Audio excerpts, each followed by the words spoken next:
Tools you need to install vinyl plank flooring in a bathroom include measuring, cutting, tapping, and safety tools to keep the job accurate and safe.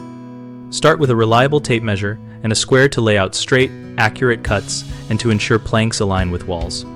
Use a box knife for score and snap cuts on thin luxury vinyl plank and a circular saw for long, straight cuts on thicker or rigid core planks.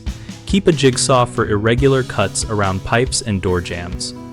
Have a tapping block, tapping hammer, pull bar, and spacers to lock planks together and maintain an expansion gap at walls. Spacers should be sized according to manufacturer recommendations. Wear knee pads, eye protection, and ear protection to reduce strain and prevent injury when cutting and installing. Use a vacuum frequently to remove dust and debris so seams remain clean and adhesives or click systems perform properly. Keep a writing utensil to mark cut lines and a utility square or carpenter square to transfer measurements precisely.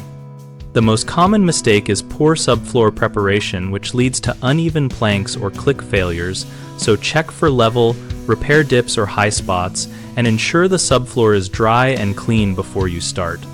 Another frequent issue is incorrect cutting around fixtures and door casings, which causes gaps or wasted material.